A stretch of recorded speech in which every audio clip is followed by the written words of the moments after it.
Muy buenas tardes. ¿Cómo están todos? Bien, bien. Bien, Bienvenidos. Bien, gracias. Bien, buenas tardes.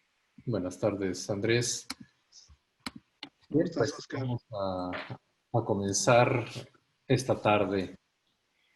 Quiero presentarte a nuestro invitado del día de hoy. Se trata nada menos que un gran amigo, Diego Elizarrarás Cerda, quien va a platicar con nosotros este día. Diego es licenciado en Química por la Universidad Nacional Autónoma de México, también egresado del programa de alta dirección de empresas de el IPADE y tiene una amplísima experiencia en México y en el mundo en el campo de las franquicias. Él es actualmente socio y miembro del consejo directivo de Todo de Cartón, Sip and Go.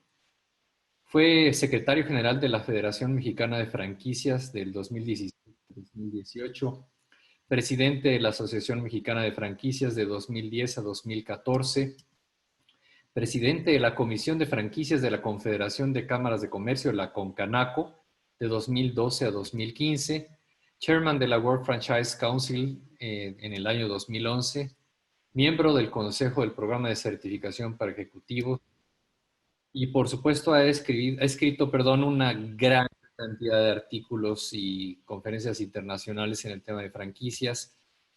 Eh, bueno, reconocimiento Endeavor como parte de las primeras generaciones de emprendedores de alto impacto en México. Y bueno, pues es un honor, mi querido Diego, recibirte esta tarde y agradecerte también que compartas con los estudiantes de la Escuela de Negocios de la Universidad de Londres tu experiencia y pues, tu mensaje respecto a ese tema tan importante que es el tema de las franquicias. Te cedo la palabra en este momento, mi querido Diego. Adelante. Gracias, Oscar. Primero que nada, pues más que agradecido por la invitación. Primero a título personal y evidentemente a título de la Universidad de Londres. Siempre es una razón más que natural el poder colaborar con la gente joven, y lo digo en el buen sentido, porque en la manera que uno no pierde contacto de lo que está pasando, pues es la mejor forma de seguirse preparando, ¿no? Uno no solo tiene la suerte de poder transmitir lo que de cierta manera sabe, pero más allá uno tiene la suerte de aprender siempre de la gente con la que convive, ¿no? Al final, pues todos aprendemos de todo el mundo, y que en el momento que pensemos que ya lo sabemos todo, que ya no tengamos el entusiasmo de ir aprendiendo cosas nuevas, seguramente pues quiere decir que ya estaremos cumpliendo un ciclo, ¿no? Y hay gente que nunca para de aprender, y yo creo que ese es el motor de la vida, ¿no? Entonces, bueno, pues primero que nada agradecer la invitación, un placer estar con ustedes, chicos. La idea es darles un poco de una visión que creo que es importante, ¿no? Estamos viviendo momentos complejos a nivel mundial. Yo creo que no son simplemente circunstancias, son antesalas de un reacomodo necesario que tiene que haber en el mundo y en cómo conocemos las cosas desde muchas perspectivas, ¿no? Hay los cambios, es parte de la vida, ¿no? Y en la manera que sepamos no aferrarnos a que las cosas no cambien, sino más bien fluir y entenderlas, es como mejor podemos salir librados y, por qué no, acomodados. Entonces, la idea es platicarles un poco del tema que conozco más de los últimos años, que tiene que ver con el tema de franquicias.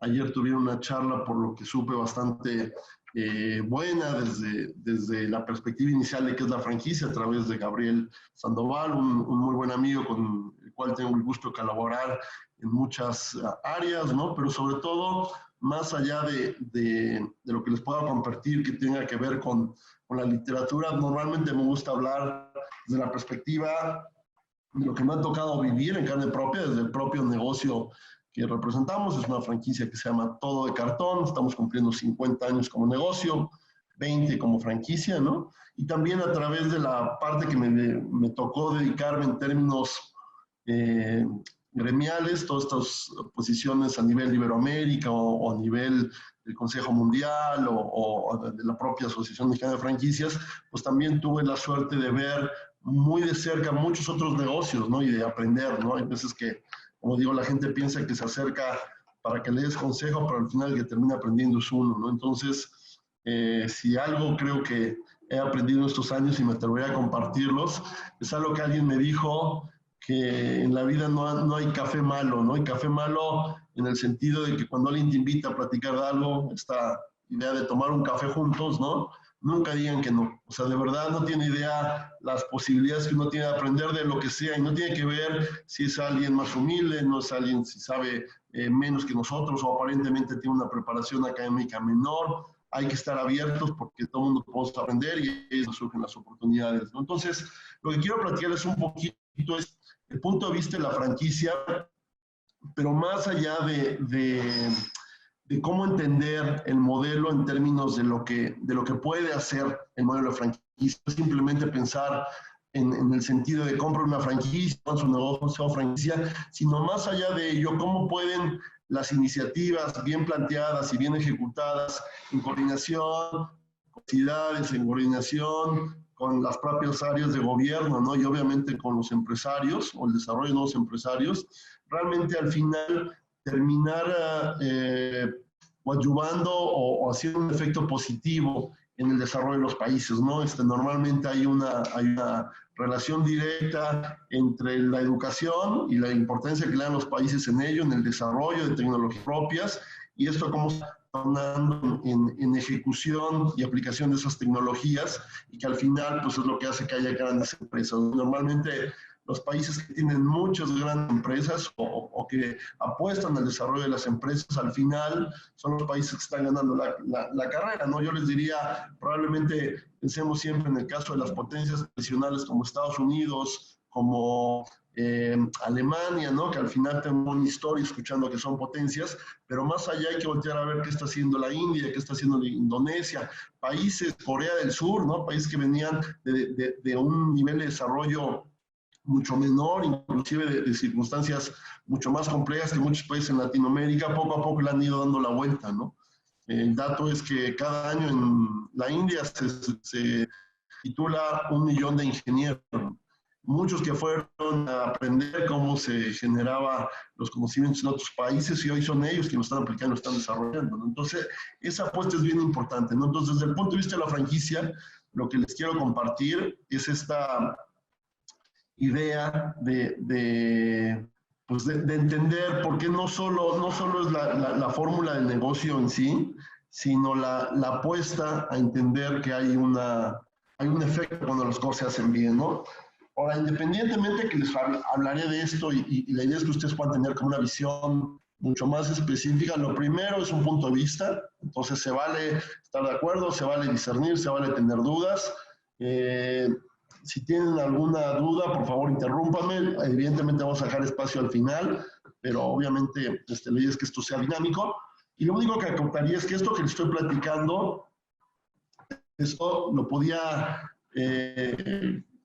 compartir casi como una certeza de lo que nos ha tocado ver, pero yo hoy sí le pondré un pequeño signo de interrogación o un gran signo de interrogación por lo que está viviendo el mundo, ¿no? Yo creo que es muy importante empezar a pensar que todo esto que estamos pasando a nivel mundial habla de un necesario reacomodo que va a tener, y que lo que pensamos que era normal, pues va a tener que ser un nuevo normal, ¿no? Y hay que entender que habrá cosas que sigan y que al final de cuentas sigan siendo una constante, otras que van a cambiar, otras que damos por hecho y que probablemente habrá que replantearse, y otras que ni habíamos imaginado empiecen a ser parte de, ¿no? Había una foto de una propuesta, no sé qué país, no recuerdo si era Brasil, pero tratando de encontrar este regreso a la normalidad. Los restaurantes saben que son los primeros que se vieron en la condición de tener que cerrar al público, y estaban haciendo una propuesta de poder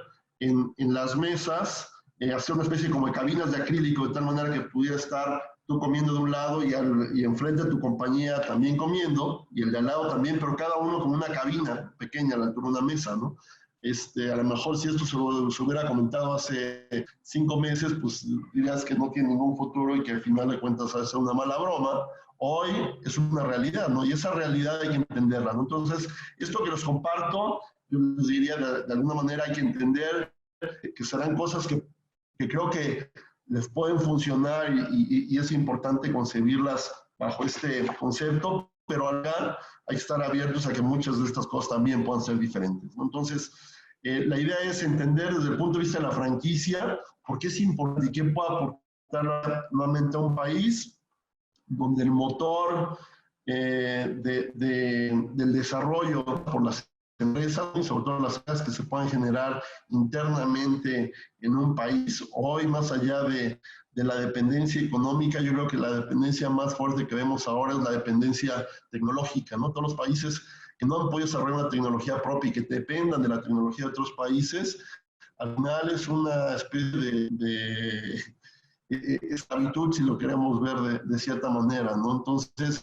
los países que son capaces de desarrollar su propia tecnología es muy importante. Las universidades son el desarrollo, el semillero para esos futuros empresarios o generadores de talento, de ideas, ¿no? Y a través de esas propuestas, al final es como un país le puede dar un giro de fondo a una realidad que hoy por hoy vivimos, ¿no?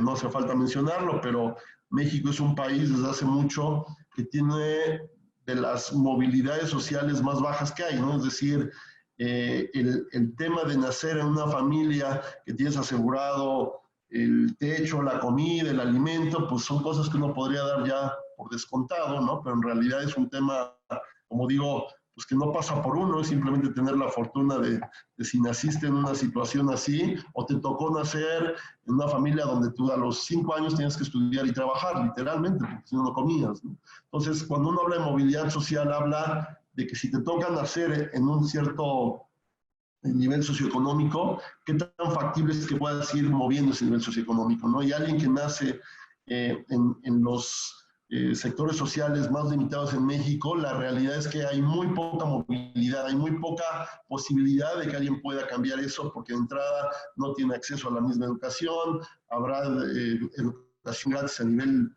del país, pero la realidad es que una cosa es que no te cueste y otra cosa es que tengas que comer, ¿no? Y esas cosas son muy importantes y esas cosas solo se pueden cambiar si cambiamos el modelo en el que estamos haciendo las cosas, en el que se reparte la riqueza y se genera talento, ¿no? Entonces, es un poco el efecto que les quiero dar. Siempre me gusta presentarme antes que nada como amigo, y lo digo literalmente.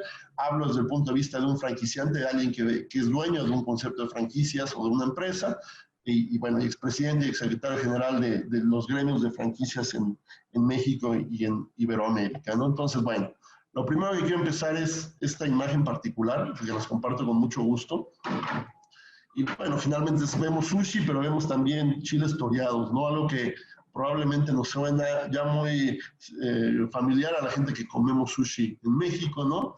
Probablemente hace, bueno, no probablemente, es un hecho, hace 30 años el sushi solo se vendía en 5 o 6 restaurantes extremadamente exclusivos en México, ¿no? Y bueno, una comida costosa y muy exclusiva, ¿no? Una persona que estaba encargado de traer todos estos insumos a estos restaurantes, en una circunstancia muy particular, se le queda un contenedor que acababa de traer con todos estos insumos desde Japón para estos restaurantes exclusivos, y se da una evaluación muy fuerte del dólar en aquella época, lo cual si algo te costaba, no sé, 100 pesos, ahora literalmente te iba a costar 250 pesos. Y evidentemente eso hacía pues que era más difícil comercializarlo. Los propios restaurantes dijeron, mira, nos vamos a esperar, vamos a cambiar un poco el menú. Y esta persona se quedó con un contenedor muy grande de insumos para hacer comida japonesa, sushi básicamente, y no le quedó otra más que salir y comprobar qué se puede hacer con ella. Y puso ahí en el área de Palmas, allá por las Lomas, un local muy chiquito que literalmente era muy pequeño, y empezó a hacer una tabla, una mesa, una barra de sushi, donde con el conocimiento que él tenía, porque le gustaba, pues le fue pidiendo a la gente qué opinaba de la comida, si le hacía falta un poquito más de picor mexicano, un poquito más de ciertas especies, ¿no? Y fue haciendo lo que se llama una tropicalización, que era un poco adaptar el sabor del sushi a la gente, y de ahí es donde nace Sushito, ¿no? Que como sabemos es una marca, pues desde mi punto de vista, la que hizo muy democrático el sushi en México y que hoy todo el mundo la conoce, ya prácticamente es una marca que tiene muchos años, y hay muchas marcas más que hacen hoy eso, ¿no? Pero lo que fue muy importante fue que adaptó un sistema que no existía, lo estandarizó, empezó a crecer a través de este modelo, y no solo en México, sino fuera, ¿no? Y esta foto la comento porque alguien me platicaba, un conocido, que era el director de expansión en Sushito, que estaba muy agobiado y que se tenía que ir esta semana a viajar a no sé dónde, porque tenían una inauguración de su franquicia en Colombia, ¿no? Entonces de repente dije, qué curioso, ¿no? Yo creo que ese es el mejor ejemplo de lo que viene a ser la franquicia a nivel mundial como modelo, ¿no? Sushito es una marca mexicana que hace comida japonesa, obviamente con adecuaciones a los sabores y idiosincrasias de cada lugar, pero le permite estar abriendo un negocio en Colombia. Y eso es parte de cómo las ideas, cuando se entienden y se estructuran, pueden trascender mucho más allá de lo que nos imaginamos, ¿no? Y hoy, bueno, pues tenemos ese ejemplo, ¿no? Ese es el primero que vayan teniendo en mente, y porque al final, nuevamente, cuando terminemos la charla, la idea es entender el potencial que puede tener un modelo como este o otros cuando se manejan de manera profesional. Esto otro, para todos, pudiera parecer que es simplemente la presentación de un artista o un gran concurso de televisión. Esto prácticamente es la convención de franquiciatarios, es decir, la gente que tiene una franquicia de la marca Domino's. Domino's Pizza es una red, como bien saben, de franquicias de pizza. En México es propiedad básicamente de un operador que se llama Alsea, que tiene muchos otros negocios, pero esta marca norteamericana empezó a crecer con un diferenciador, que era un poco sí el sabor de la pizza, pero muy importante, que te la podían entregar en 30 minutos. Y ese fue su primer diferenciador, fue muy importante, y de una pizzería, 2, 3, 5 que fueron teniendo ellos, empezaron a crecer. Curiosamente empiezan a crecer poco a poco, mucho a través de sus gerentes de tienda. Los propios gerentes que fueron operando les dieron la facilidad de tener tiendas, y hoy tienen más de 12,000 tiendas a nivel mundial. 12,000 tiendas, donde entonces para hacer una convención de franquiciatarios, pues prácticamente pueden llenar un estadio. Y eso, al final, es como las ideas pueden trascender y pueden crecer y desarrollarse, ¿no? Curiosamente, hoy en día, Domino's, aunque se trate de pizzas, tiene que ver más con una compañía de tecnología, una compañía que ha visto la importancia de entender y de planear un negocio de manera estructurada, y hoy, en este momento que estamos platicando, hay gente que está haciendo análisis para saber la cantidad de masa e insumos que van a tener que negociar y comprar para las pizzas que van a vender en el 2021. O sea, ni siquiera las del próximo semestre, estamos hablando de años adelante, ¿no? Y eso, evidentemente, es una ventaja competitiva muy grande, ¿no? Y son dos ejemplos, simplemente para entrar al tema de la franquicia, como este gran motor de desarrollo que puede ser.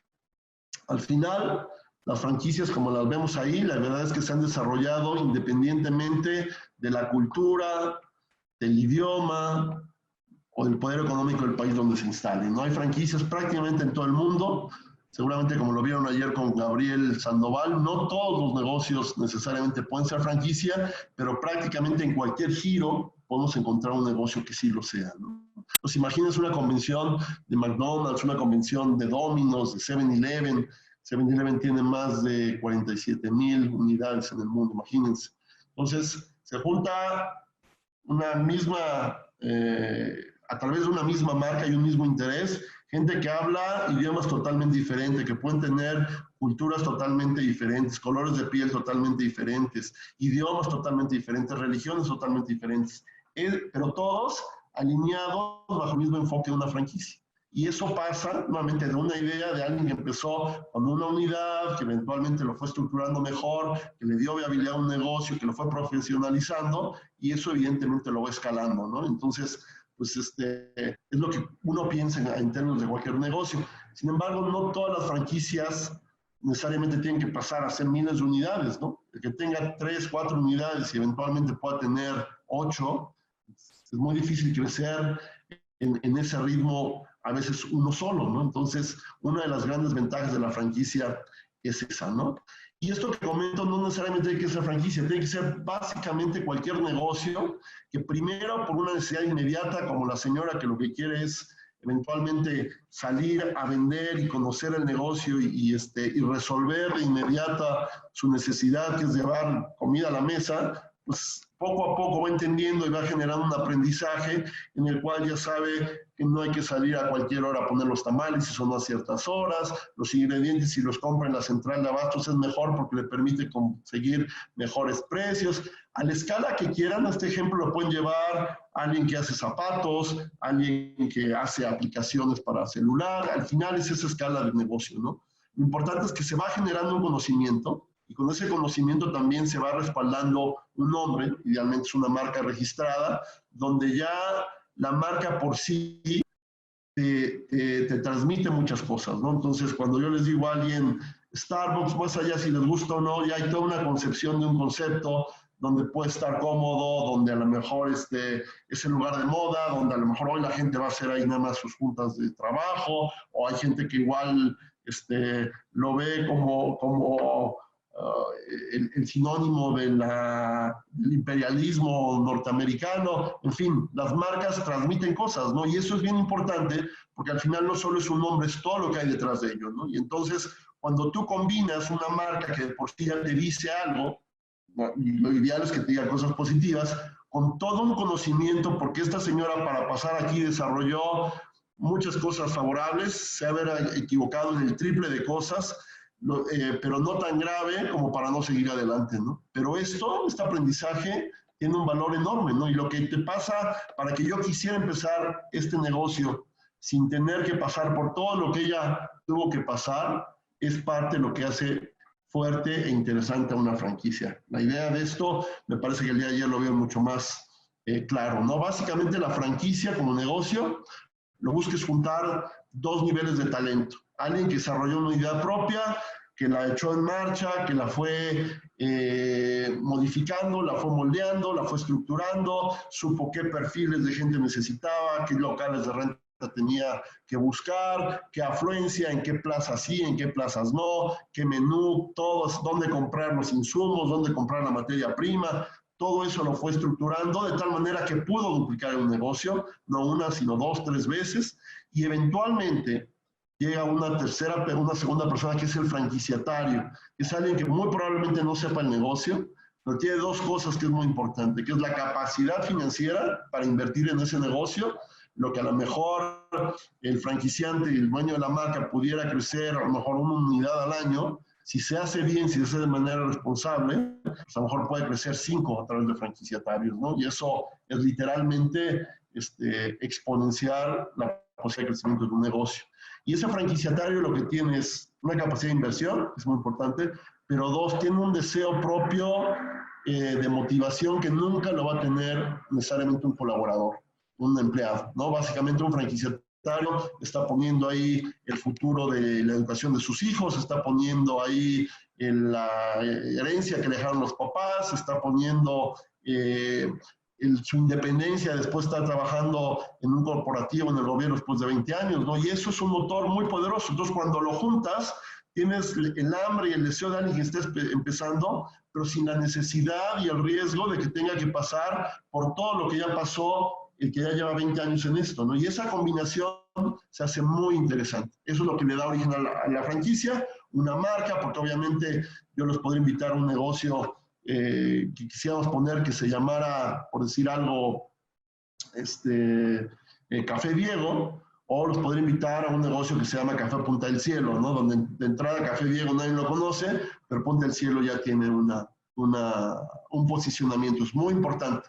Pero independientemente del nombre, lo más importante está en el famoso know-how, los conocimientos generados. Porque yo puedo de la nada empezar a recibir toda esa información y saber lo que dije, dónde tengo que buscar un local, cuánto debo pagar por la renta, cuánta gente necesito, cómo los voy a contratar, cómo les voy a pagar, dónde voy a comprar el café, dónde voy a comprar la maquinaria. O sea, 1000 cosas que normalmente se vuelven muy complicadas. Y cuando esto se enfrasca en esta suma de talentos, se puede volver, evidentemente, una fórmula ganadora.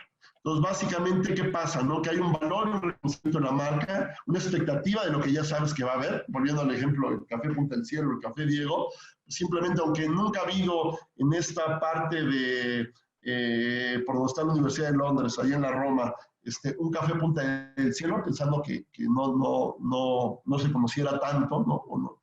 El simple hecho de poner un Café Punta del Cielo, para los que ya lo han visto en otro lugar, ya es una garantía. Entonces ya hay una expectativa de lo que puedo pensar ahí y es más fácil que yo como cliente vaya y me meta que se llame Café Diego. Y lo más importante, cuando uno empieza un negocio de cero, un negocio independiente, te toca de ser el publicista, te toca ser el cobrador, te toca ser el que abre, te toca ser el cocinero, te toca ser el que cobra, el que hace.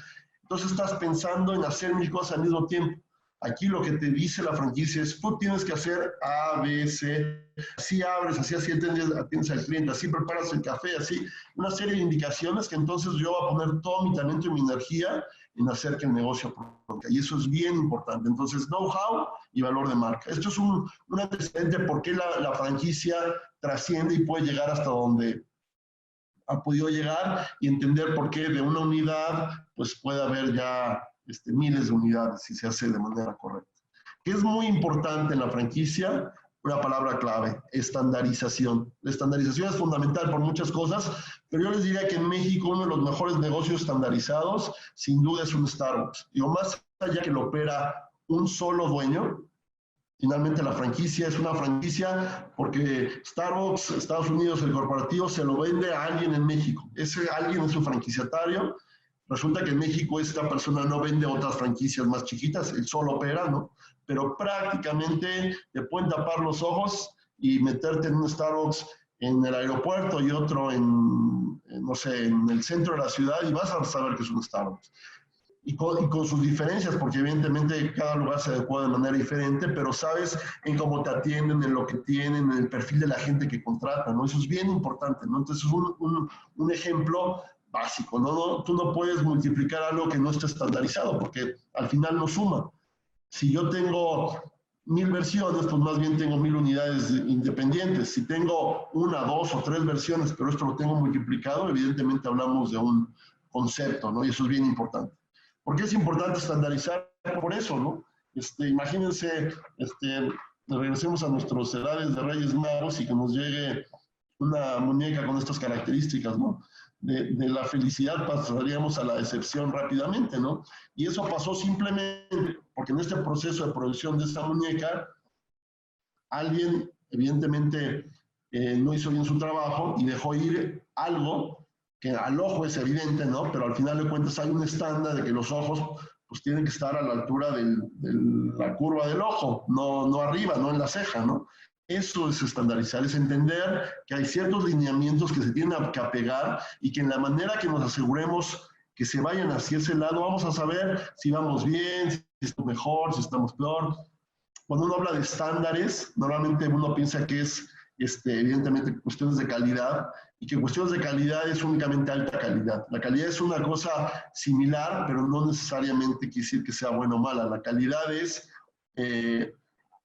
lo eficiente que eres repitiendo algo, ¿no? Entonces yo te puedo dar un café muy exclusivo o un café muy económico, ¿no? Pero lo importante es que cada uno tiene una característica que si lo quiero replicar tiene que ser igual uno al otro, ¿no? Y eso es bien importante en una franquicia.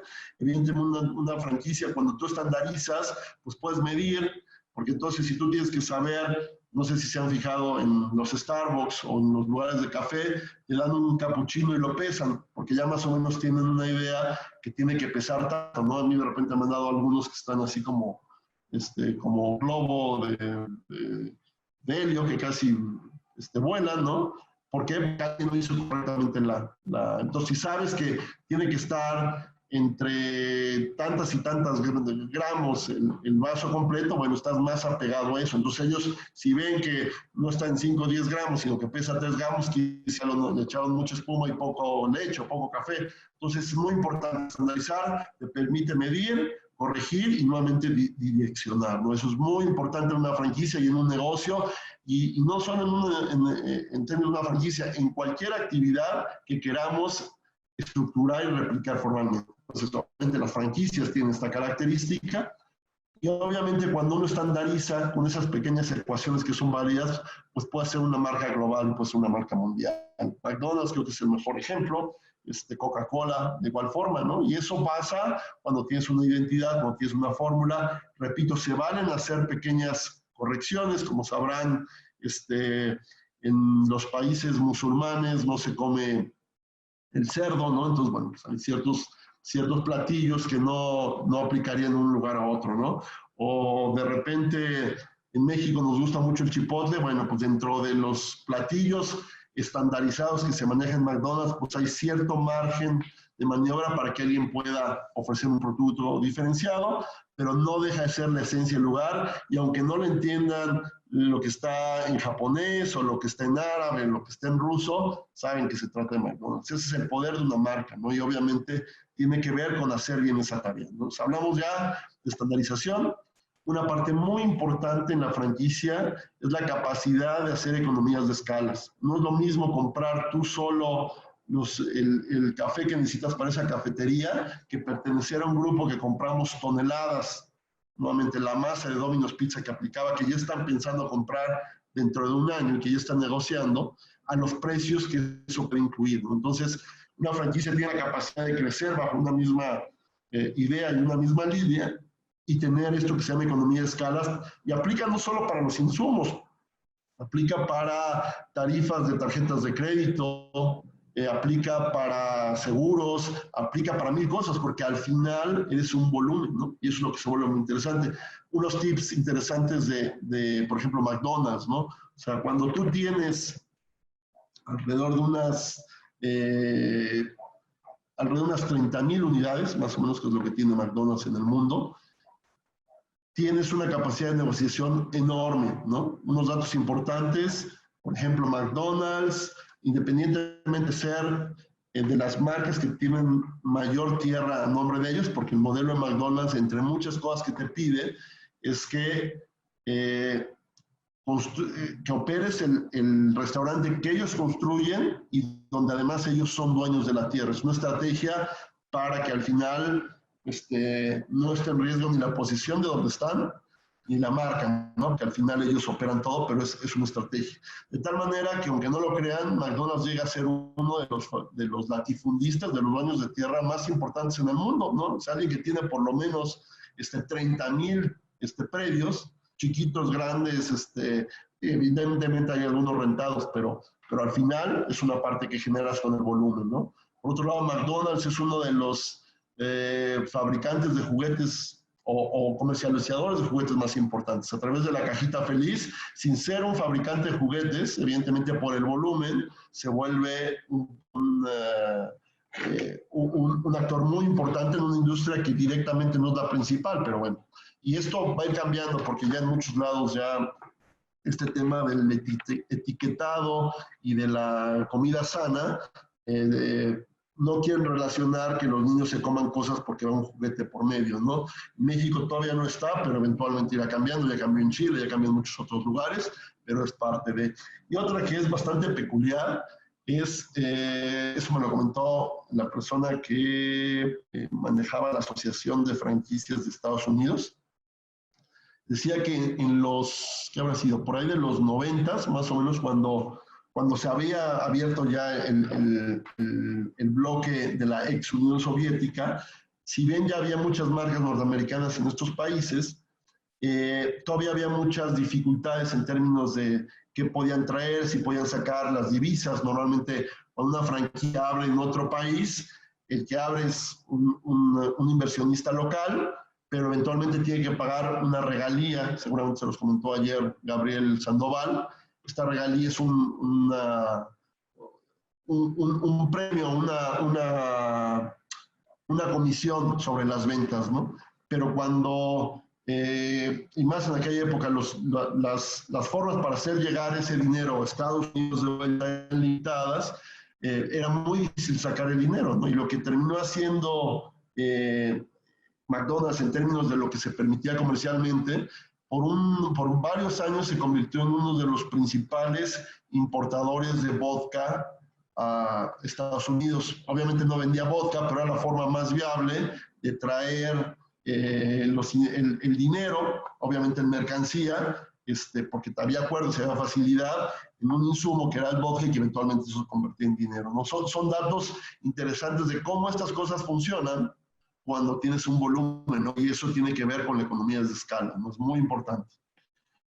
Obviamente hablamos de que no solo es un nombre y lo que está detrás, sino es realmente el que tú seas dueño de ese nombre, ¿no? Entonces, cuando uno habla de una marca, pues estamos hablando de una marca registrada y no es únicamente el nombre, son las fórmulas, son las patentes, son los eslogans, ¿no? Lo más importante de una franquicia es la propiedad intelectual. Por eso, cuando alguien quiere abrir en otro país, lo que estamos importando es únicamente propiedad intelectual, ¿no? O sea, evidentemente habrá que buscar los insumos, a veces se van a importar al inicio, ¿no? Pero eventualmente cuando McDonald's llegó a México, por decir una marca, pero ser cualquiera, ¿no? Pues tuvo que buscar un proveedor de pan, no siendo Pan Vivo, alguien que hiciera la bolsa de papel con lo que te entregaba, la catsup, etcétera, ¿no?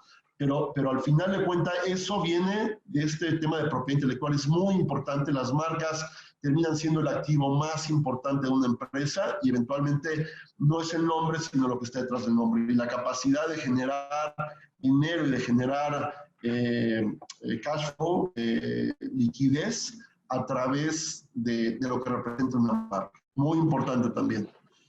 Obviamente, el tema de la franquicia, como de cualquier estrategia formal de negocio, tiene que responder hoy más que nunca a un proceso muy formal de planeación. No puedes, no estamos en esa generación de mi padre o de sus abuelos que escuchamos muy comúnmente estas historias de, mira, mi abuelo se salió con la carreta y ya llevaba los cacahuates, se los puso a vender en la esquina, después le fue muy bien, y después compró otro proveedor al que tiene una bodega y después terminó siendo el proveedor de cacahuate de Sabritas, por decir algo, ¿no? Esas historias cada vez son más difíciles. Y esas ideas de que vamos a echarle ganas y va a ser que nos va adelante, ya no son suficientes, ¿no? Sin duda, suman, ¿no? Pero tienen que responder a un trabajo previo y formal, ¿no? Tiene que haber una estructura, tiene que haber una medición de riesgos, tiene que haber personal clave para ejecutar estas cosas, ¿no? Y cualquier negocio, yo les diría que, adelantándome un poco a las conclusiones, una de las partes más importantes de la franquicia, pensando que la mayoría de las franquicias en México hoy en día ya son pymes, es que probablemente, sin que sea un programa estructural completo, porque la franquicia es un programa comercial de expansión, lo que termina siendo la franquicia es darte este primer paso a la institucionalización de las empresas, ¿no? Desde mi punto de vista, a quien tenga un negocio en familia y que esté pensando en eventualmente sumarse a ese negocio de la familia cuando terminen lo que están estudiando, el mejor consejo, si les puedo dar y se vale, es primero a los corporativos, aprendan cómo se llevan las cosas institucionalmente y después regresan a la compañía de la familia. Porque normalmente la parte más complicada para las empresas familiares es dar ese paso a la institucionalización. Y la franquicia de alguna manera es ese primer paso en la parte comercial. Obviamente hablas de un trabajo previo, de una manualización, de una estrategia, de una capacitación, cosas que se vuelven el día a día de cualquier estructura importante en un negocio, ¿no? Entonces, eso es muy importante, se requiere una planeación estratégica. No hay que olvidar la capacidad de adaptación, en franquicia se llama tropicalización, y viendo las imágenes yo les diría que es cómo puede ser cebra sin dejar de ser jirafa o viceversa, ¿no? Entonces, son estos pequeños detalles que tienes que entender para hacer que las cosas funcionen, sin perder tu esencia. Tú no puedes llegar y el día de mañana en Café Punta del Cielo, en algunos vender micheladas y en otros no. O sea, al final tienes un concepto que tienes que respetar, pero puede haber ciertos grados en los cuales tú puedas adaptarte a estos diferentes mercados, ¿no? Y la tropicalización normalmente pensaríamos, es que es una compañía española que viene a México, o americana que viene a México, a veces simplemente es en México. Es muy diferente los hábitos y costumbres de la gente en Mérida que la gente en Hermosillo, ¿no?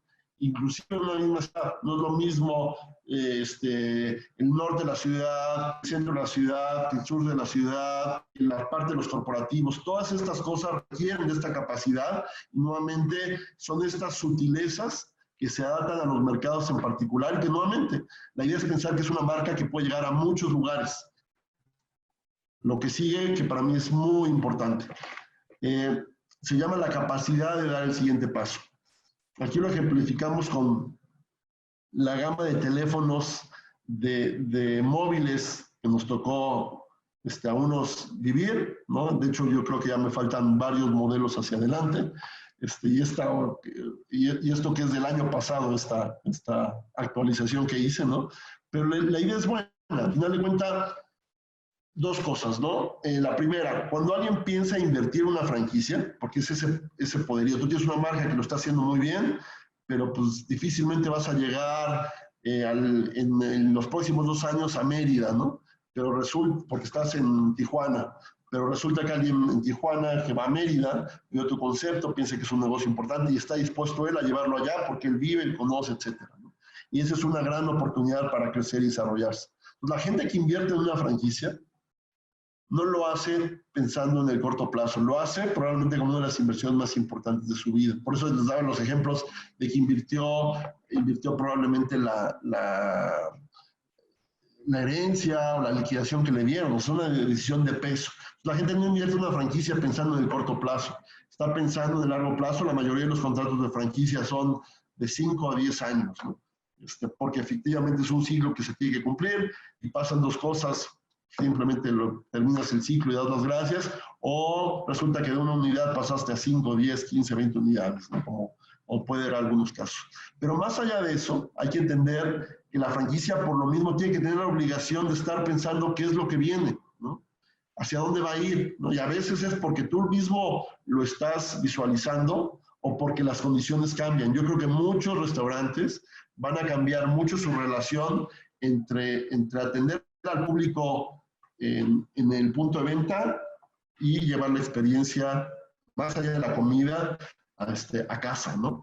Entonces, esa idea de estar pensando hacia adelante es fundamental, ¿no? Porque hoy el tema es que venimos de compañías que tenían un diferenciador, uno, y eso lo abrazaban como si fuera la novia o el novio, ¿no? Y no están dispuestos a soltarlo a ir, pero la realidad es que hoy esas diferencias son cada vez más pasajeras, ¿no?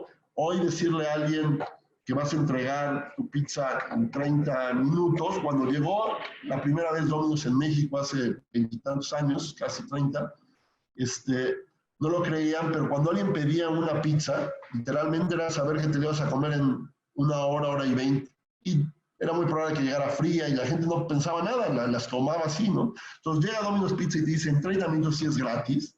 De verdad la gente ni lo creía, ¿no? Y lo mejor que te podía pasar es que le hubiera pasado algo al pobre repartidor y que tuvieras la pizza gratis, era como si se hubieran ganado el melate uno, ¿no? Pero eventualmente eso empezó a ser un parámetro. Hoy no, son muy pocas las compañías que te ofrecen que es gratis, pero saben que si no te llega en un periodo de 35, 45 minutos, muy probablemente no la vuelvas a pedir, ¿no? Entonces, esas ventajas competitivas van cambiando. Y para ello un ejemplo, ¿no? Esto es simplemente algunos de los artículos de modernidad más representativos que puedo pensar de los últimos 50 años, ¿no? Donde era impresionante la ventana de oportunidad que tenía cada uno de sus desarrolladores. Es como si esos 30 minutos de la pizza yo pudiera estar 5 o 10 años sin que nadie me pudiera competir, porque era una patente, era una marca y nadie más le iba a poder entrar al tema, ¿no? Entonces, simplemente para que se den idea, en términos de las primeras videocaseteras, quien no sepa qué es videocaseteras, es el tatarabuelo del Netflix. Antes estaban los CDs y antes estaban los videocassettes, había unos más grandes y había unos más chiquitos.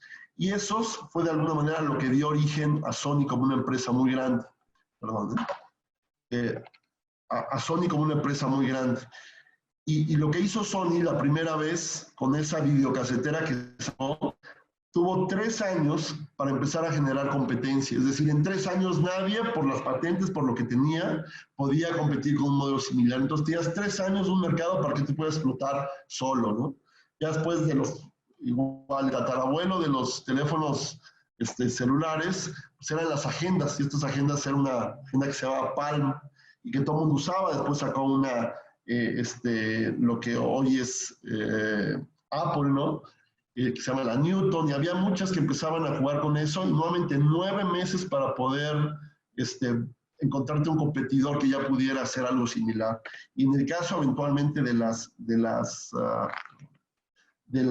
tabletas, estamos hablando de 8 semanas. Hoy los teléfonos celulares son escasas 4 o 5 semanas en lo que ya es lo similar. O sea, cada vez las cosas y estas ventanas de oportunidad son cada vez más cortas. Entonces, una ventaja que tienes te va a durar literalmente 2, 3 meses y tienes que estar pensando en lo que sigue, ¿no? Entonces, si se fijan un poco, la franquicia como modelo de desarrollo, una vez que se ha hecho de manera formal y estructurada, te va dando estas herramientas para pensar hacia adelante y vas teniendo una visión mucho más competitiva de lo que viene, ¿no? Entonces, efectivamente son negocios mucho mejor sustentados. No es por ser franquicia, es por ser un negocio que se planeó bien, se estructuró bien y el modelo de franquicia te dio la facilidad de replicar.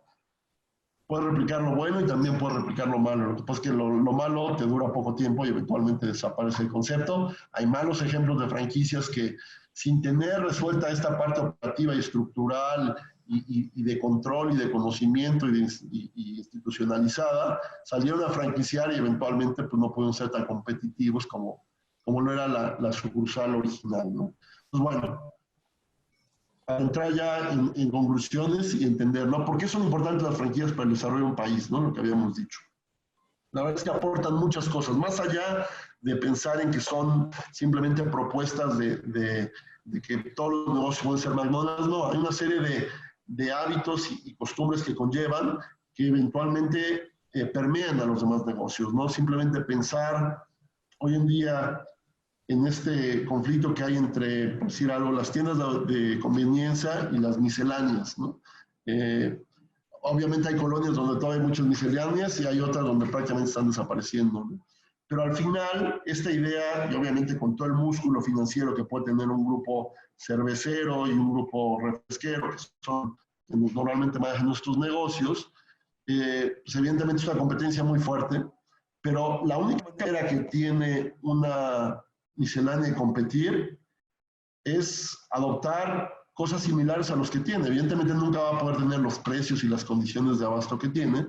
Sin embargo, pues, obviamente las tiendas, si se han fijado, las misceláneas que sobreviven son las que tienen un buen anuncio luminoso, son las que tienen ya un lector de código de barras, no la libretita donde simplemente están apuntando las cuentas y que debías, ¿no? Donde llevan un sistema administrativo para evidentemente checar inventarios. Es decir, al final, aunque no sean franquicias, las mejores prácticas por una tendencia natural del mercado que es sobrevivir, son las que permean, ¿no? Y eso es bien importante, ¿no? Entonces, bueno, vamos a ver algunas conclusiones más importantes, ¿no? Las franquicias descentralizan el crecimiento, ¿no? Hoy cuando tú eres un negocio, lo que piensas es en dos cosas. ¿Cómo puedo llegar a más clientes? Y se puede llegar de muchas maneras, no necesariamente a todos a través de más unidades, ¿no? Yo les diría, la franquicia hay que verlo como parte de una estrategia global, no solo la franquicia, ¿no? Es decir, habrá cosas que te va a poder dar la franquicia de manera muy clara y va a haber otras, donde vas a requerir otras estrategias. Si se vale venta por catálogo, se vale venta por internet, se vale comisionista, se vale muchas cosas, ¿no? Pero desde el punto de vista de un negocio, lo que buscas es crecer, ¿no? Y esta idea ya antigua donde llegaba la gente y te decía, como sinónimo de calidad, seguramente a ustedes ya no les tocó escuchar, pero era muy común en lugares donde te hacían ropa o zapatos, o su gran eslogan era en el Borseguí o en la mercería de no sé qué, no tenemos sucursales, ¿no? Y era como el gran orgullo, ¿no? Hoy en día sería como una visión muy limitada, ¿no? Hay que llegar a los clientes, hay que acercarse a ellos, ¿no? Evidentemente, el Internet es el mejor ejemplo de cómo puedes llegar a cualquier lugar, pero en ese sentido, normalmente, ¿qué pasa, no? Que los negocios o las importantes se fijaban en las ciudades importantes, ¿no? Y parte de la centralización que estamos acostumbrados era, pues, localidades más pequeñas que tenían que ir a la ciudad grande a ver si encontraban tal cosa, ¿no? Hoy, gracias a este modelo de las franquicias, te encuentras que como el motor es el crecimiento y es por llegar a más lugares, lo que te vas encontrando es que en las mejores plazas comerciales en México, pues ya no están en la Ciudad de México, porque ya no hay donde hacer plazas, más bien están en Zacatecas, en Aguascalientes, en Querétaro, en muchos otros lugares, ¿no? Y prácticamente encuentras la misma oferta de marcas y la misma atención y servicio, la misma calidad de los productos, ¿no? Y eso al final, pues quien gana es el consumidor, ¿no? Eso es muy importante, ¿no? Eso es un efecto del mercado, pero efectivamente es parte de la visión de las franquicias. Si yo les hubiera dicho hace 15 años que nos viéramos para tomar un dichoso café, la realidad es que se cerraban las opciones a dos cosas. Era un Vips, que hoy es parte del Grupo Alsea y que están tratando de cambiar este modelo, y el otro era un Sanborns, ¿no? Y era prácticamente donde la gente se veía y simplemente coincidían, ¿no? Como todos los negocios van desarrollando y creciendo, ¿no? Nos decía alguien una vez que del fenómeno de lo que le está pasando al Sanborns, ¿no? El Sanborns ya probablemente, no sé si ustedes vayan a seguir un Sanborns, pero yo creo que casi no, ¿no? Antes no tenían muchas opciones, en provincia y en otros lugares era el lugar clave para hasta hablar de política, ¿no? Entonces iban los influyentes y los políticos al Sanborns, que era el que estaba, por decirlo, en Villahermosa, para hablar de estos temas, ¿no? Hoy la realidad es que la oferta es mucho más amplia, ¿no? Y curiosamente, si se fijan, hay un gran número de gente mayor que es donde están los Sanborns, y alguien me dijo una vez, muy triste porque sí me dejó pensando, pero se me hizo muy cierto, que al Sanborns se le estaban muriendo los clientes, y se le estaban muriendo los clientes simplemente por un ciclo de la vida, ¿no? La gente se hizo mayor y no hubo un recambio generacional. Ya. Adelante, ¿alguien quiere comentar algo? Bueno, si quieren, pregunten, ¿eh? Otro fenómeno, ¿no? El Sushito, que hablé empezando en el inicio. Sushito es una marca de la generación nuestra que vimos crecer y desarrollarnos. Y hoy es evidente que la siguiente generación está más apegada a ir a un negocio como Sushi Roll, ¿no? ¿Por qué? Porque el público cambia, porque las marcas se tienen que ir adaptando a otras necesidades. Y acuérdense que comentamos diciendo, en este reacomodo que viene del mundo, ¿no? Y evidentemente los mercados, que esto también va a haber que saber leerlo y que saber interpretarlo, ¿no? Y quien lo entienda mejor y se adapte mejor, va a poderlo capitalizar de mejor forma, ¿no? Entonces, básicamente, si había que tomar un café, era un Vips, un Sanborns, hoy tienen todas las opciones que quieran, habrá unas más divertidas, más fresas, otras más, en fin, ¿no? Hay para todos los gustos, ¿no? Y nuevamente, cada uno tratará de hacer lo necesario para hacer que tu dinero se quede en su marca y no en el otro, ¿no? Y hoy ya no solo es el café, hoy la verdad es que compites con todos los giros, ¿no? Al final es un tema de quién tiene las mejores ofertas y eso tiene que ver con un valor de marca, con promociones, con un servicio diferenciado, con un muy buen trato, con un lugar muy agradable. Y nuevamente, quien termina ganando es el consumidor y eso es muy importante. Pero por otro lado, es muy común ver franquicias de cosas que por mucho tiempo era hasta difícil pensar que podían tener un concepto de marca, ¿no? Siempre he pensado en los anuncios de Bachoco, el huevo, si lo ubican muy bien, es un ejemplo magnífico de la mercadotecnia, de cómo algo que tú pensarías que nadie le puede poner marca o nombre o diferenciar como algo tan típico como el huevo, puede serlo, ¿no? Y cuando la gente dice huevo, probablemente la primera marca que pienses es Bachoco.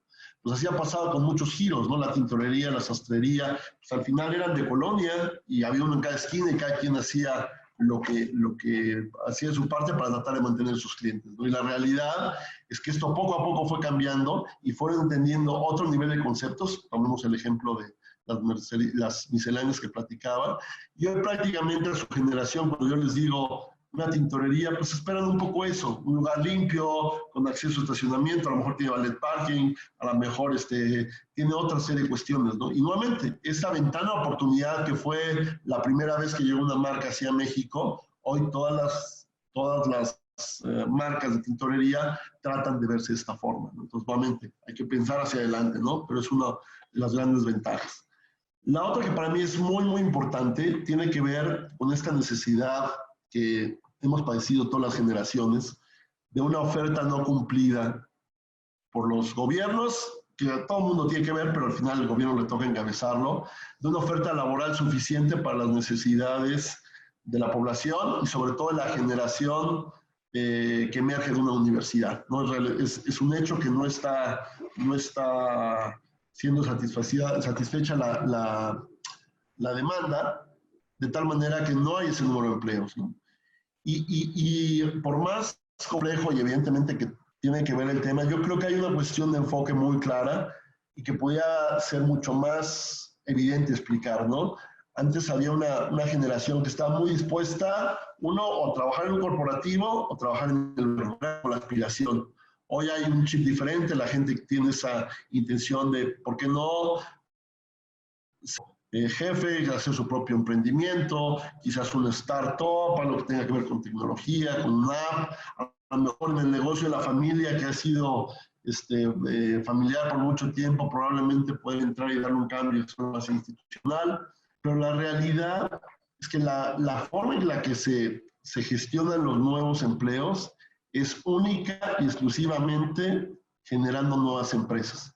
Cuando alguien entra a una empresa como Pepsi, no sé, Seguros, AXA, Telcel, etcétera, etcétera, normalmente es que está reemplazando a alguien, porque ya se fue, porque ya cumplió su ciclo, porque ya se jubiló, porque lo corrieron, ¿no?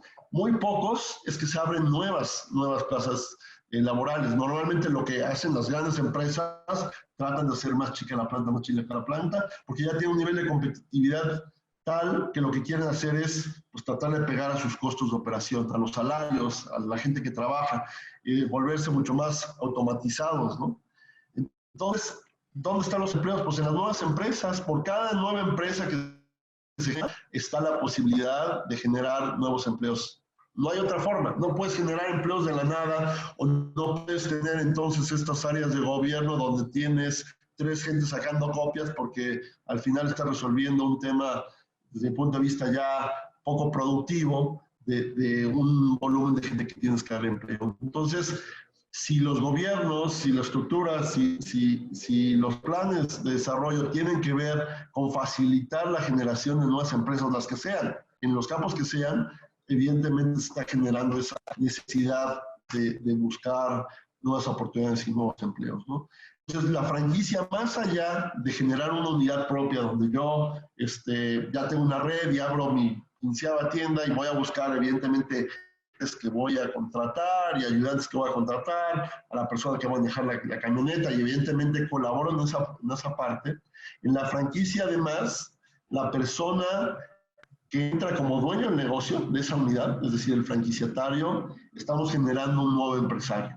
Hay quien ya tiene experiencia, hay quien no tiene experiencia, pero al final es alguien con talentos distintos, ¿no? Pero que va a empezar a pensar en términos de un empresario, porque él va a depender que se paguen los salarios, él va a depender que se pague la renta, se pague una serie de cosas que al final son complementarios de una operación y él vuelve fundamental, ¿no? Entonces, ¿qué aportan las franquicias al país? ¿No? Ya viendo toda esta estructura de cómo puede una idea eventualmente hacerse una propuesta de negocio, eventualmente salir a ejecutar esa propuesta, ir generando conocimiento a base de prueba y error, capitalizar esos errores, mejorar, estructurar las operaciones, definir perfiles, crear procedimientos, documentarlos, capacitar a la gente y una vez que está listo empezar a duplicar el modelo, pues más allá de ese efecto inmediato para quien es el dueño de ese negocio, quien trabaja en ese negocio, hay una serie de aportes mucho más importantes, ¿no? Las franquicias promueven la creación de nuevas empresas, es decir, franquiciantes y franquiciatarios. Es muy importante desde el punto de vista, pensando en nuestra audiencia el día de hoy, pues quizás parte de algo que pueden hacer es eventualmente invertir en una franquicia para poner a trabajar su talento, simplemente distribuir sus ingresos, tener otra manera de generar ingresos. Hay quien puede traer una marca completa de otro país, ¿no? Sea una franquicia maestra y empezar con todo un nuevo desarrollo, obviamente con requerimientos de una estructura empresarial un poco mayor, pero también son posibilidades. O hay quien no tiene un negocio y que eventualmente lo puede desarrollar, lo puede ir formalizando, estructurando bien, y por qué no pensar en que pueda crecer a través del modelo de franquicia.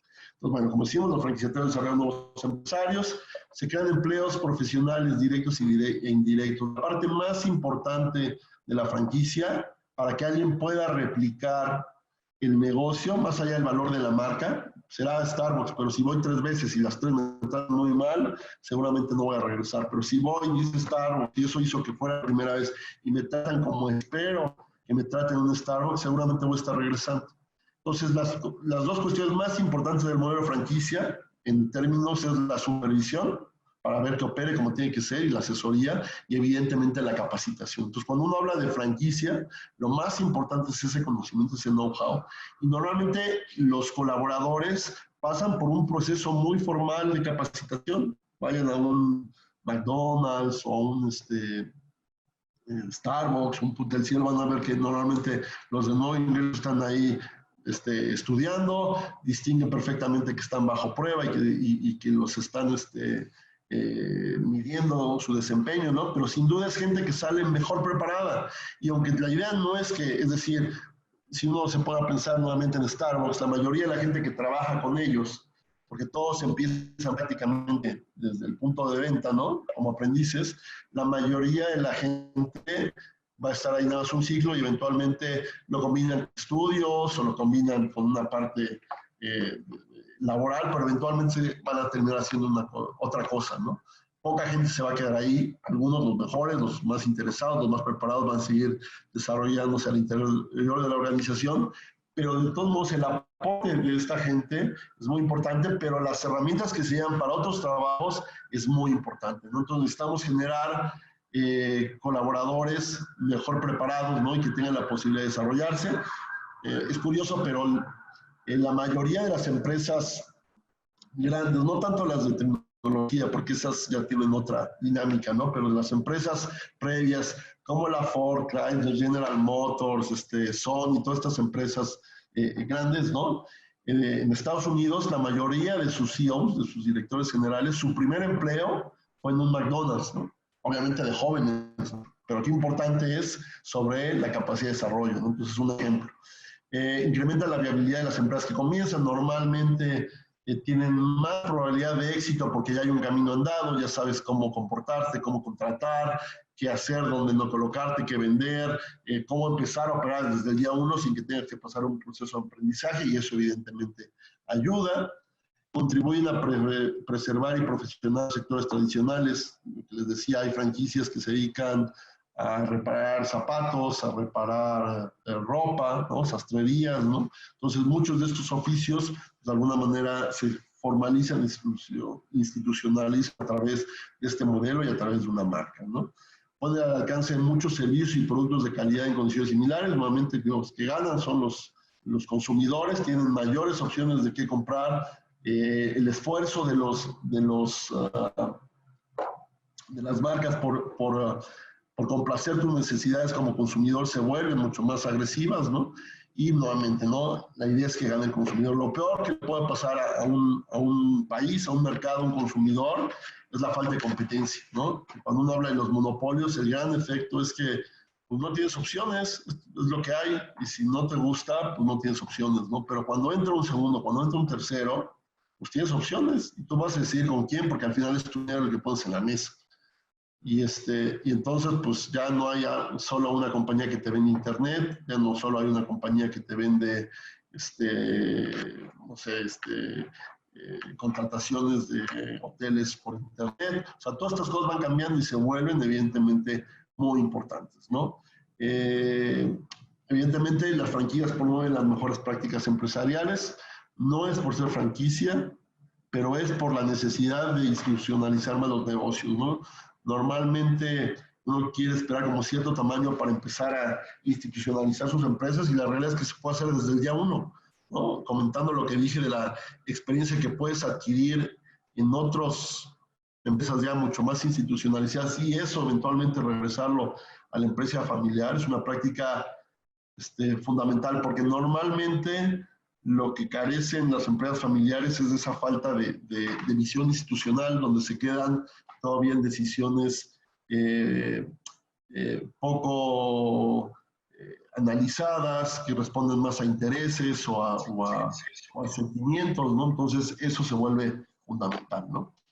Básicamente, ya para terminar, darles una visión de cómo llega la franquicia y hacia dónde creo que tenemos que estar volteando. Básicamente, a nivel Latinoamérica, que es muy parecido, las franquicias llegaron prácticamente desde los finales de los años 80, en diferentes tiempos, ¿no? Entonces, lo primero que pasó en su momento es que pues, no había mucha competencia, ¿no? Y llegaron la mayoría marcas extranjeras, en su mayoría norteamericanas, que voltearon a ver nuestros mercados y dijeron, aquí hay oportunidad. Entonces, marcas como Holiday Inn, Dunkin' Donuts, Kentucky Fried Chicken, McDonald's, llegaron a México y fue un boom, ¿no?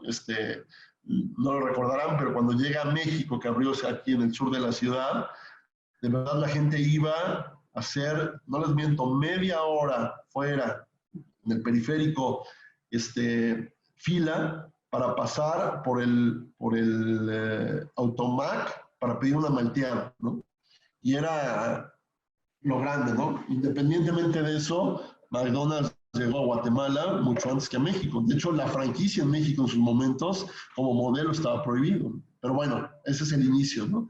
Ya después, posteriormente, cuando entran estas marcas, las marcas nacionales que están mejor estructuradas, volteando a ver el modelo y dicen, oye, aquí hay algo, no hay que aprender. Nuevamente, más allá de la fórmula específica, era esta necesidad de hacer las cosas de manera formal y más institucional, y un ejemplo de esas primeras marcas fue Dormimundo, las otras son marcas argentinas, españolas, pero da una idea.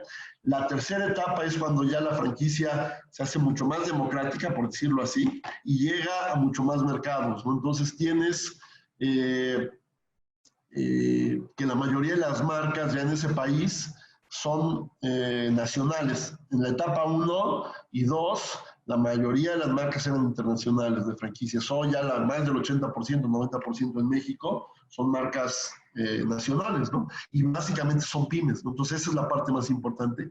Y la otra, que es un poco lo que creo que podemos concluir y un poco hacia dónde hay que voltear a ver esto, ¿no?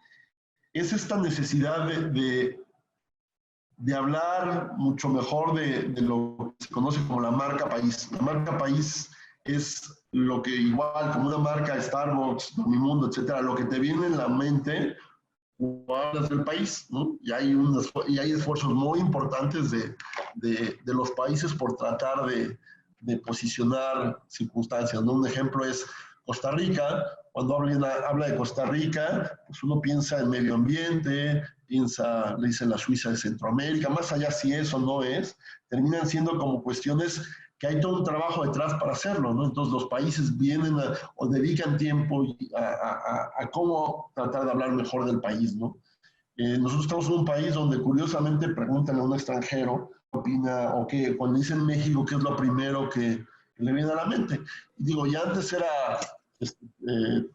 no menos motivante, pero básicamente esta idea de alguien con un sombrero, abajo de un cactus, la siesta, el tequila, ¿no? Pero hoy, que todavía es más grave, pues son las series, ¿no? Son las series de narcotraficantes y eso es la marca país, ¿no?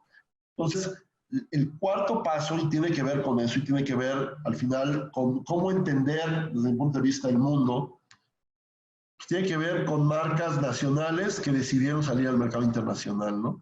Y obviamente hay muchas, ¿no? Pollo Campero es de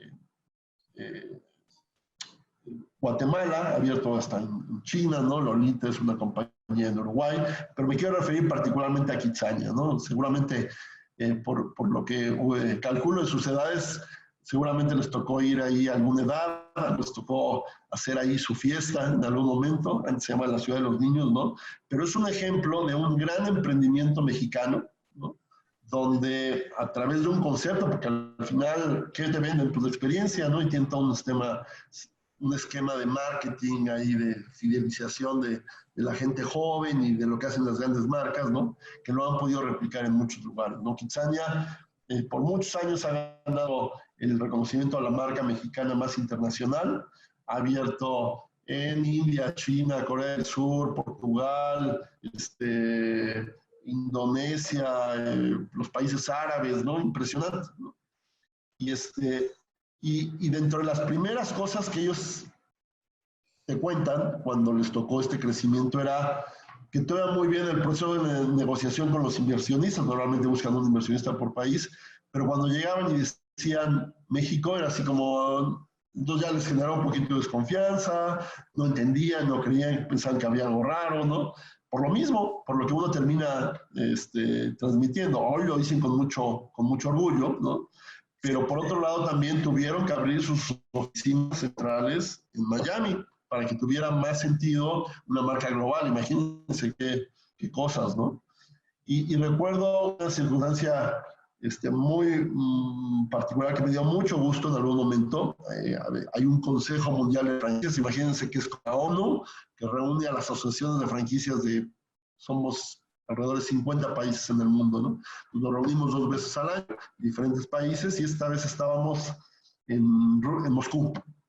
Y estábamos en una mesa, yo llegué, nos conocíamos muchos de los de las asociaciones, llegué un poquito tarde, me senté en la mesa y había una charla, estaba alguien de Portugal, está alguien de Emiratos Árabes, alguien de la India, ¿quién me falta? Alguien de Corea del Sur y alguien más, ¿no? Entonces de repente estaban platicando y se ve que estaban hablando de una marca y que cómo les había ido y de repente me di cuenta que estaban hablando de Kitsania, ¿no? Inclusive no muchos sabían que era mexicana la marca, ¿no? Pero son de las cosas que se pueden hacer, ¿no? Y esto viene, a final de cuentas, en que se necesita, uno, desarrollar conceptos que puedan competir a nivel mundial y evidentemente hay que dar la tarea, pero también, desde mi punto de vista, es la capacidad de ver mucho más allá y saber que se pueden hacer las cosas mucho más allá, ¿no? La franquicia, al final, tiene la gran viabilidad de poderse expandir a muchos otros mercados. Obviamente depende del giro y depende del nivel de avance del mercado y de la marca en cada lugar, ¿no? Pero la gente tiene que visualizar los negocios y la franquicia es el mejor ejemplo como un solo mercado y es el mercado mundial. O sea, lo mejor de Kitsania es que en la India lo está operando un hindú, con marcas hindús, con niños hindúes, donde ellos finalmente le vendieron el esquema de cómo hacer el negocio. Y eso es puramente propiedad intelectual, hecha en México y desarrollada en México, ¿no? Entonces, esto es un poco la manera en que hay que ver las cosas, ¿no? Y con eso quisiera concluir. Evidentemente vamos a pasar a preguntas, comentarios, lo que se vale, ¿no?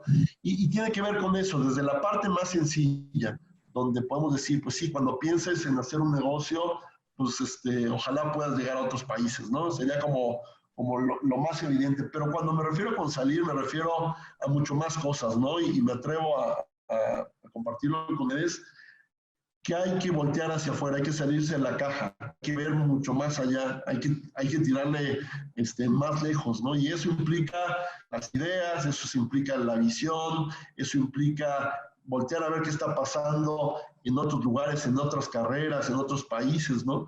Y eso es bien importante. El mundo es más plano que nunca, con todas estas contrariedades que hoy estamos viviendo, pero hay que entender el mundo. Hoy tenemos que ser ciudadanos globales, porque al final cada vez nos estamos pareciendo más.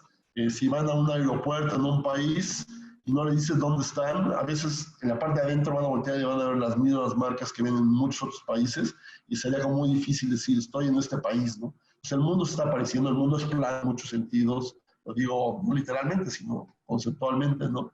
Pero hay que salir, que no les cuenten las cosas, hay que salir a ver qué es lo que está pasando afuera y hay que hacer las cosas para que sucedan, ¿no? Entonces, bueno, hasta aquí llega un poco la presentación, era darles esta visión, evidentemente tocar muchos temas de lo que son los negocios, de lo que son las ideas, de cómo se puede llegar más lejos, ¿no? Y de lo que hoy tenemos en mente, ¿no? Comencé diciendo que algunas de estas cosas van a ser probablemente trastocadas con lo que está pasando. Hay que eventualmente tratar de entender cómo se va a reacomodar el mundo. Hay algunos cambios de fondo que creo que nos va a tocar vivir, ¿no? Pero al final, en estos cambios hay que fluir y hay que tratar de entenderlos y una vez que nos adaptemos a esos cambios lo más pronto posible, pues evidentemente sacarles provecho, ¿no? Entonces, es un poco la visión que les quería compartir. Por favor, dudas, comentarios, opiniones. Yo tengo una pregunta. A ver, adelante. ¿Cuál considera que es actualmente el mayor reto de las franquicias en México con la situación del COVID? Mira, yo creo que hoy la franquicia pasa por un momento muy complicado por varias razones. entre algunas cosas que va a haber que terminar de valorar, como por ejemplo, pues la gente va a salir a gastar y probablemente gaste menos, ¿no? Un poco simplemente porque hay quien no ha recibido el sueldo completo, hay quien ha, si es dueño de un negocio, a lo mejor no ha generado ingresos porque ha estado cerrado, ¿no? Entonces, de entrada, la gente va a salir a gastar menos. Hay una necesidad inmediata de replantear el modelo, entonces a lo mejor hay a quien le funcione o a quien no le funcione, pero va a haber un movimiento de locales impresionante, ¿no? Entonces va a haber uno donde va a decir, oye, literalmente no te puedo pagar más que la mitad. Si es un local que a lo mejor va a tener mucha demanda, decir, no, muchas gracias, pero muy probablemente va a ser un local que va a tener que decir, sale, nos sentamos y renegociemos, ¿no? Y todo esto lo que implica, ¿no? Los empleados, las compras, ¿no? Yo no creo que de un día a otro la gente vaya a salir y empiece a comprar y empiece a vivir. El regreso va a ser paulatino, ¿no? Entonces, ¿qué tal si a lo mejor tenemos un restaurante? Nos van a decir que solo podemos abrir primero con la mitad de las mesas, por el espacio que tenemos que dejar. Entonces, todas esas cosas va a haberlas que aprender. Y lo que yo veo complicado para la franquicia es que al final, aunque es una misma marca, la realidad de cada franquiciatario es un individuo diferente. Puede haber un contrato que me obligue a ciertas cosas, pero nadie te va a obligar a lo imposible. Y si para ti ya el aguantar estos 2 meses ya no te da oxígeno para seguir operando, entonces va a haber un recuento natural de los negocios, unos tendrán que cerrar y otros no. Yo creo que ese es el gran riesgo. Una vez que el modelo se adecue y entienda, es que ahora vamos a operar así, 80%, pues, por decir algo, hay que ir comprobando todo eso, ¿no?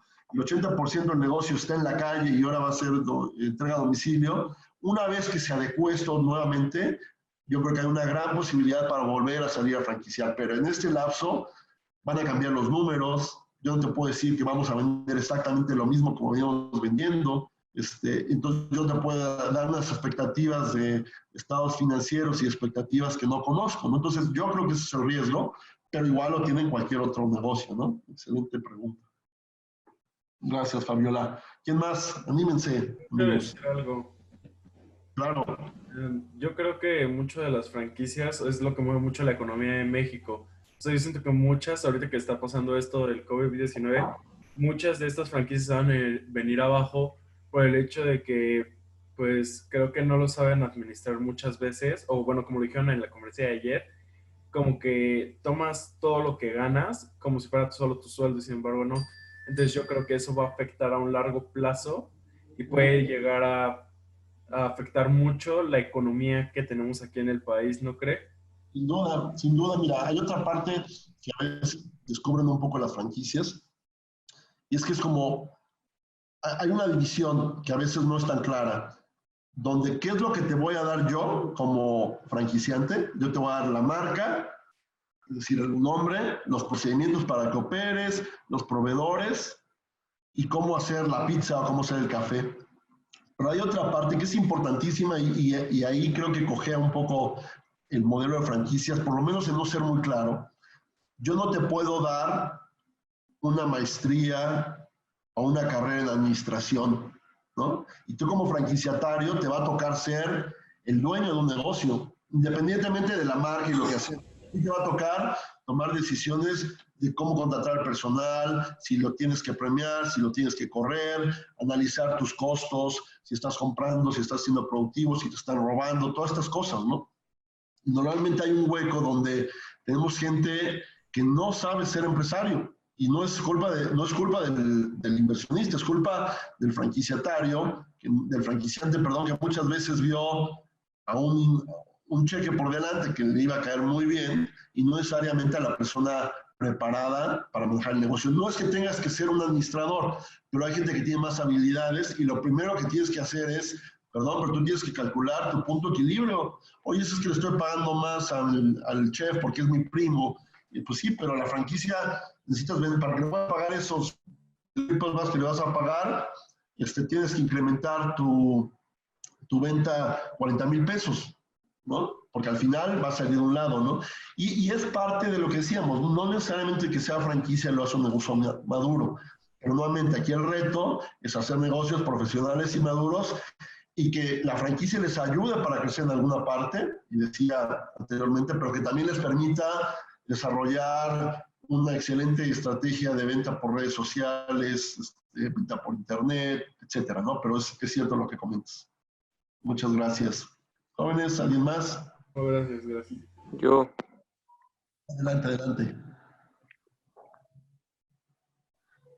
Te escuchamos. No te veo, a ver. ¿Dónde estás? ¿Dónde estás? ¿Alguien más? Creo que se nos arrepintió, Cristian. Exacto. Venga, Cristian. Bueno, yo tengo una pregunta. Claro. Yo estudié gastronomía y estoy como empezando apenas mi pequeño negocio, pero como que no le veo como mucha utilidad. ¿Lo debería dejar o debo seguir como intentando para poderlo hacer como una franquicia? Mira, yo te diría, a ver, lo que puede hacer tu negocio franquiciable o no, primero es que sea viable, ¿no? Y como lo estés haciendo, si no te están dando los números, no es que no sea viable necesariamente, hay que entender por qué no está siendo viable. A lo mejor es porque estás en un lugar que hay muchísima competencia.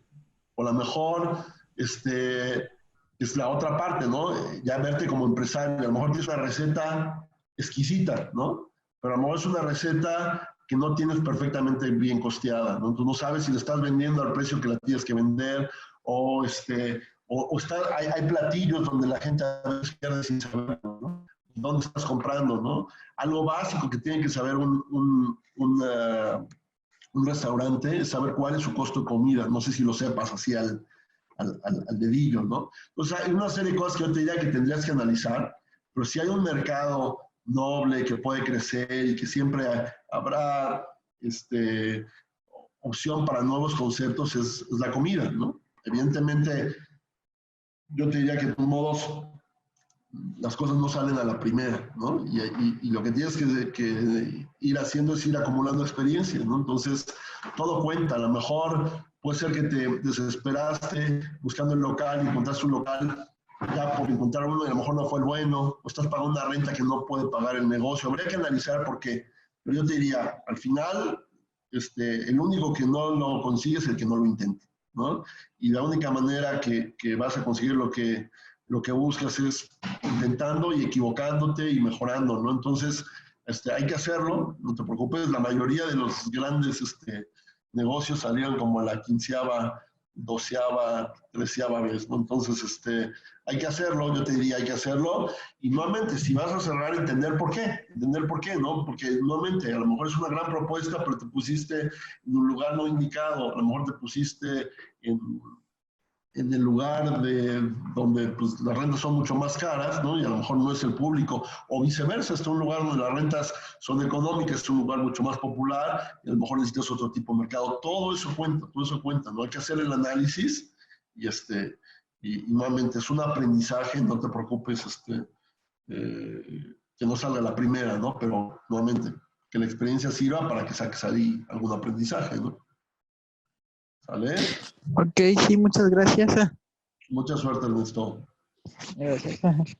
Querido Diego, pues muchas gracias Pero sí, por tu tiempo. Adelante, ¿ya te animaste, Cristian?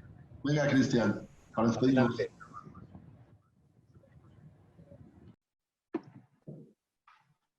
Cristian.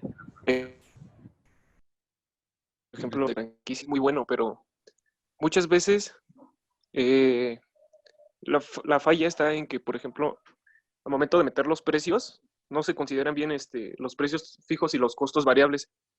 Y no, bueno, al no ser considerados, esto provoca que, por ejemplo, no se tenga el resultado esperado. O muchas veces también está en la estructura financiera, no está bien estructurada y muchas veces las franquicias, bueno, no regularmente todas hacen lo mismo. Y los consumidores pues lo compran y provocan el alza de precios. No sé qué tanto tenga que ver eso. Actualmente igual. Mira, al final es parte de un análisis formal. O sea, el negocio va mucho más allá que el logotipo y que la tienda y que, o sea, va hasta la parte de atrás, ¿no? De entrada dicen que la venta empieza en la compra, ¿no? Si no compras a precio competitivo, pues es muy difícil que salgas a un precio, ¿no? El tema se tiene que haber un análisis muy formal, ¿no? Entonces yo les diría, no sé, la palabra franquicia al final no dice mucho, ¿no? La gente, franquicia. Hay gente que te dice, yo solo le rento a franquicias, ¿no? Y te puedo decir la definición, que es muy específica, ¿no? Pero yo creo que va más allá. Al final son negocios que estén bien planeados, ¿no? Si un negocio sabe cuánto debe de medir su costo para poder operar, tiene una brújula muy clara de qué está pasando. Esto que les comentaba de cuál es la línea del franquiciante, cuál es la línea del franquiciatario asumirse como empresario, nos comentaba una persona que conozco y que trabaja como coach de muchas franquicias en Estados Unidos, y te dice gente que tiene 1 o 2 McDonald's, que obviamente tiene el poder adquisitivo, no sabe, McDonald's, no sabe cuál es su costo de comida, ¿no? Entonces no sabe cuánto está ganando, cuándo está perdiendo. Y eso, evidentemente, como cualquier negocio, no importa que vendas, pues es parte integral, ¿no? Y la idea de la franquicia, que era un poco con lo que empezaba y me encantaría que se llevaran esa idea, es la capacidad de hacer negocios bien estructurados, con procesos claros, donde conoces el número, donde hay información clara, donde puedes tomar decisiones, donde puedes corregir, donde tienes personal, equipo, ¿no? Donde cada uno juega un papel, que tiene un perfil que te permite dar X salario. Así es en cualquier negocio, en lo que sea, ¿no? Pero evidentemente pasa por una planeación y un análisis. Los negocios muchas veces no analizan, ¿no?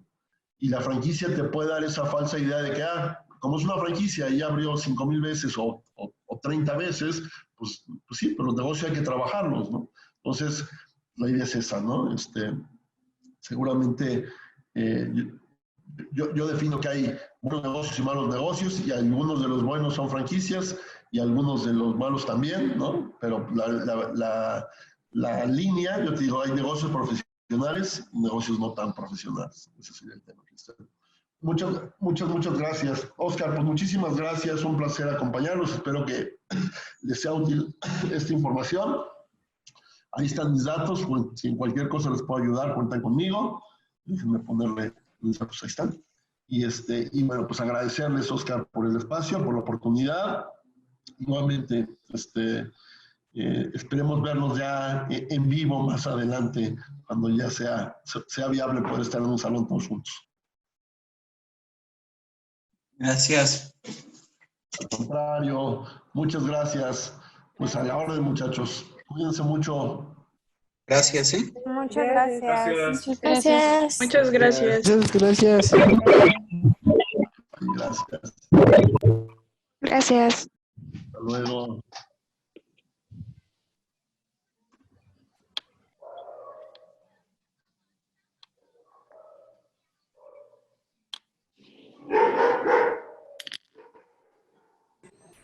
Gracias. Buenas noches, chicos. Pues les agradecemos y le damos un fuerte aplauso a nuestro invitado del día de hoy, a Diego, por su talento compartido con nosotros. Y bueno, pues espero que esta información les vaya a ustedes llenando la inquietud de trabajar en esto que es los negocios.